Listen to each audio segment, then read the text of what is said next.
नमस्कार, good evening. मैं चुनचुन कुमार, आप देख रहे हैं झारखंडी हिंदी न्यूज। चलिए जानते हैं दिन भर की सभी महत्वपूर्ण खबरों को। 3 साल पूरे होने पर हेमंत सरकार देगी किसानों को सौगात, खाते में भेजेंगे 1200 करोड़। झारखंड की हेमंत सोरेन सरकार आगामी 29 दिसंबर को अपने 3 साल पूरे कर लेगा। इस मौके पर सरकार विभिन्न योजनाओं के तहत 40 लाख से भी ज्यादा लोगों के बैंक खातों में 1200 करोड़ रुपए से अधिक की राशि डीबीटी के जरिए ट्रांसफर करेगी। झारखंड सरकार के मंत्रालय में आयोजित होने वाले एक कार्यक्रम के दौरान मुख्यमंत्री हेमंत सोरेन खुद यह राशि ऑनलाइन ट्रांसफर करेंगे। राज्य सरकार की ओर से आधिकारिक तौर पर बताया गया है कि सरकार के लगभग 10 लाख किसानों के बैंक अकाउंट में सूखा राहत की राशि डाली जाएगी। सरकार ने पूर्व में ही सूखा प्रभावित प्रत्येक किसान को 3500 रुपए की अनुदान राशि देने की घोषणा की है। इसके तहत 25 दिसंबर तक किसानों से आवेदन मांगे गए थे। इसके अलावा 25 लाख छात्र छात्राओं के खाते में प्री मैट्रिक छात्रवृत्ति और 5,60,000 बच्चियों के लिए सावित्रीबाई फुले किशोरी समृद्धि योजना के तहत राशि ट्रांसफर की जाएगी। 100 यूनिट तक बिजली मुफ्त से राहत, कटौती बन रही आफत। राज्य सरकार की ओर से बिजली उपभोक्ताओं को इस वर्ष हर महीने 100 यूनिट तक मुफ्त बिजली का तोहफा मिला। इससे उपभोक्ताओं को राहत तो मिली है, पर पूरे साल बिजली कटौती आफत बनी रही। निर्बाध बिजली आपूर्ति अब भी उपभोक्ताओं के लिए सपना है। राज्य में ऐसे उपभोक्ताओं की संख्या लगभग 32 लाख है जो एक महीने में महज 100 यूनिट तक बिजली खपत करते हैं। इसमें लगभग 27 लाख ग्रामीण उपभोक्ता हैं। 100 से ज्यादा और अधिकतम 400 यूनिट तक बिजली खपत करने वाले उपभोक्ताओं को राज्य सरकार सब्सिडी देगी, लेकिन 400 यूनिट से ज्यादा खपत करने वालों को 6 रुपये 75 पैसे प्रति यूनिट की दर से बिल का भुगतान करना होगा। पलामू में आईआरबी जवानों की पारण परेड में झारखंड के सीएम हेमंत सोरेन ने की ये घोषणा। पलामू जिले के नीलांबर पीताम्बरपुर स्थित पुलिस प्रशिक्षण केंद्र में मुख्यमंत्री हेमंत सोरेन ने प्रशिक्षु जवानों को संबोधित करते हुए कहा कि अब आप सरकार के विभिन्न अंग बन गए हैं। सरकार के साथ कंधा से कंधा मिलाकर आम जनता को सुरक्षा देना अब आपकी काम है। सरकार महिलाओं के लिए संवेदनशीलता के साथ सोचती है। इसी का परिणाम है कि इस प्रशिक्षण में 153 महिलाओं को शामिल किया गया है। मुख्यमंत्री हेमंत सोरेन ने कहा है कि आप लोगों को आम लोगों से अच्छे से पेश आना है, पुलिस को इसे पालन करना चाहिए। मुख्यमंत्री ने पारण परेड के मंच से ही पलामू के 2 नवनिर्मित थाना के भवनों का उद्घाटन किया। पलामू के नावा जयपुर व पांडु थाना के नवनिर्मित भवन का उन्होंने उद्घाटन किया। कांग्रेस एमएलए ममता देवी की विधानसभा सदस्यता रद्द, जल्द शुरू होगी उपचुनाव की प्रक्रिया।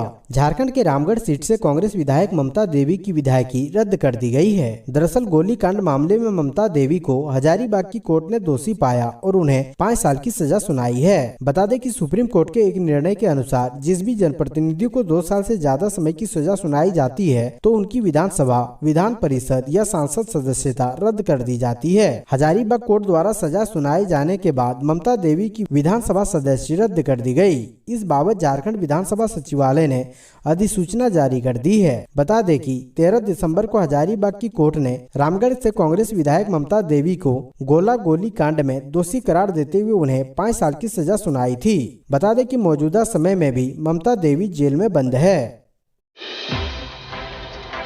आधुनिक हथियारों से लैस होगी झारखंड पुलिस, राज्य सरकार ने की तैयारी। झारखंड के मुख्यमंत्री हेमंत सोरेन ने कहा है कि सरकार जवानों की आधुनिक ट्रेनिंग की व्यवस्था करेगी। इसके साथ ही उन्होंने कहा है कि जवानों को ट्रेनिंग के साथ ही आधुनिक हथियारों से लैस किया जाएगा। ऐसा इसलिए किया जा रहा है ताकि प्रदेश में पुलिस को आधुनिक बनाया जा सके। सीएम सोरेन का कहना है कि अपराधी अपराध करने का तरीका बदल रहे हैं और ऐसे में जवानों को खुद को अपडेट करने की खास जरूरत है। उन्होंने सोमवार स्वासपुर के कांस्टेबल ट्रेनिंग सेंटर में पासिंग आउट परेड के बाद अधिकारियों को संबोधित किया। इस दौरान डीजीपी ने कहा कि इस प्रशिक्षण केंद्र में जवानों को ट्रेनिंग के साथ साथ विभिन्न विषयों के बारे में जानकारी दी गई है। प्रदेश में पुलिस के मुखिया ने आगे कहा है कि आजकल साइबर अपराध के नए हथकंडों को अपनाया जा रहा है। ऐसे में पुलिस जवानों को हर दिन हर स्तर पर नए स्किल सीखने होंगे। ऐसे में internet, cyber crime, cyber security को लेकर भी ट्रेनिंग जवानों को दी जाएगी।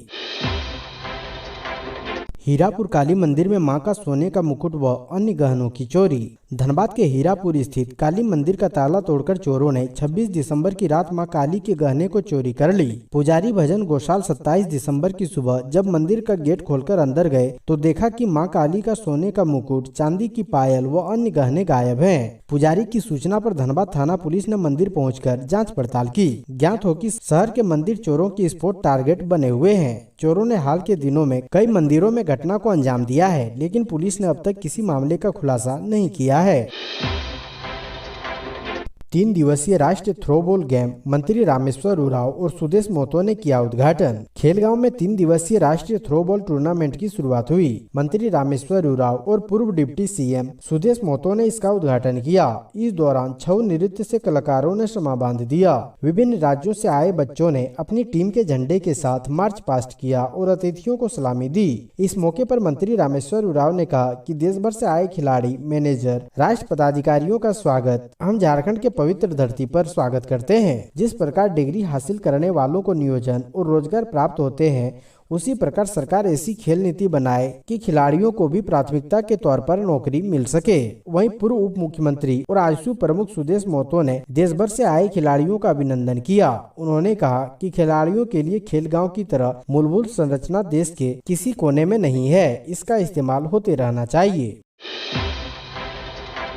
रामगढ़ से कांग्रेस विधायक की सदस्यता रद्द होने के बाद उपचुनाव की सुगबुगाहट तेज, राजनीतिक दलों ने कसी कमर। रामगढ़ से कांग्रेस विधायक की सदस्यता रद्द होने के बाद अब राज्य में एक बार फिर उपचुनाव की सुगबुगाहट तेज हो गई है। उपचुनाव को लेकर पक्ष और विपक्ष दोनों ने तैयारियां तेज कर दी है। इसी को लेकर आजसू नेता देवशरण भगत ने कहा है कि रामगढ़ हमारी पारंपरिक सीट रही थी। जिस दिन से हम वहां हारे थे, उसी दिन से हमारी तैयारी शुरू हो गई थी और हमने अपने संगठन का विस्तार ग्राम स्तर से लेकर हर विंग तक कर लिया है। यहाँ चुनाव के लिए हम तैयार हैं। उन्होंने कहा कि वर्तमान में जो चुनाव परिणाम आए थे, उसके बाद रामगढ़ की जनता यह मान रही है कि उन्होंने कुछ खोया है, लेकिन इस बार वह पाना चाहेगी और आजसू पर ही भरोसा जताएगी। हम गठबंधन के साथ ही आगे लड़ेंगे। इधर भारतीय जनता पार्टी के विधायक सीपी सिंह ने स्पष्ट कहा है कि हम आजसू के साथ गठबंधन में चुनाव लड़ेंगे और हमारे गठबंधन के सिर जीत का ताज सजेगा। पहले चुनाव में आजसू दूसरे स्थान पर रही थी, इसलिए हमारे जो भी उम्मीदवार खड़े होंगे, जीत हमारी ही होगी और नंबर्स में हम एक सीट और बढ़ जाएंगे। वहीं भारतीय जनता पार्टी और आजसू के दावों पर चुटकी लेते हुए कांग्रेस कोटे से मंत्री बन्ना गुप्ता ने कहा है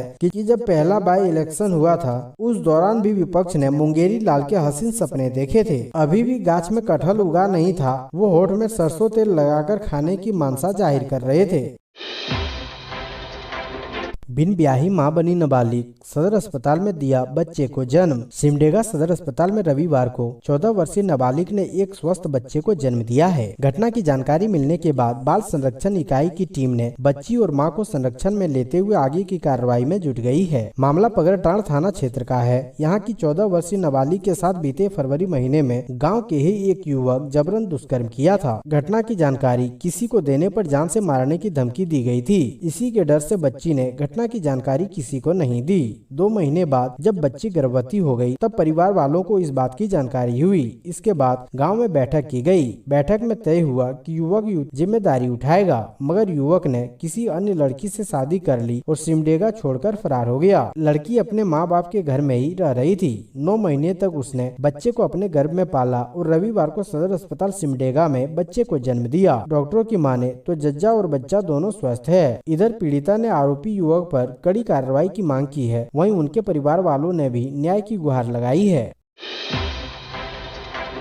सिमडेगा एसपी के निर्देश पर अवैध शराब के खिलाफ पुलिस का अभियान, जावा महुआ शराब को किया नष्ट। सिमडेगा एसपी सौरभ कुमार के निर्देश पर अवैध शराब के खिलाफ पुलिस ने अभियान चलाया। जिले के कई थाना क्षेत्रों में छापेमारी की गई। मौके पर पुलिस के जवानों ने बिक्री के लिए घर में रखे अवैध शराब और जावा महुआ को नष्ट किया। साथ ही अवैध शराब बनाने वाले को अवैध शराब का धंधा बंद करने की हिदायत दी गई। पुलिस ने चेतावनी दी कि यदि भविष्य में पकड़े जाते हैं तो कानूनी कार्रवाई की जाएगी। पुलिस का कहना है कि क्षेत्र में क्राइम को कंट्रोल करने और सड़क दुर्घटना में इजाफा को रोकने के लिए यह अभियान चलाया जा रहा है, जो आगे भी जारी रहेगा।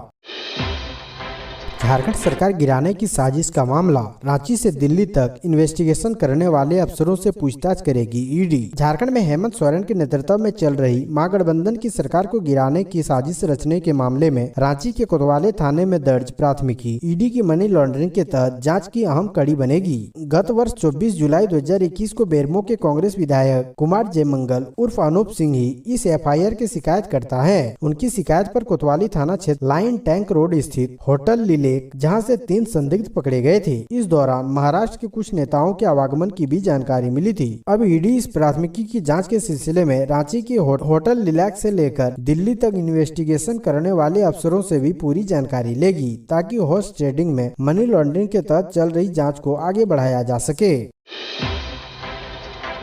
शिक्षकों की बायोमेट्रिक उपस्थिति पर हर साल 93 लाख रुपए खर्च करेगी सरकार। सरकारी स्कूलों में शिक्षकों की बायोमेट्रिक उपस्थिति सुनिश्चित करने के लिए राज्य सरकार प्रत्येक वर्ष 93 लाख रुपए खर्च करेगी। यह राशि स्कूलों में लगाए गए बायोमेट्रिक डिवाइस यानी फिंगर स्कैनर के रखरखाव पर प्रति वर्ष खर्च करेगी। इसकी जिम्मेदारी 2 साल के लिए उसी कंपनी को दी गई है जिससे राज्य के स्कूलों में फिंगर स्कैनर खरीदे गए थे। मुख्य सचिव की अध्यक्षता वाली समग्र शिक्षा अभियान की राज्य कार्यकारिणी समिति ने इस पर अपनी स्वीकृति प्रदान कर दी है।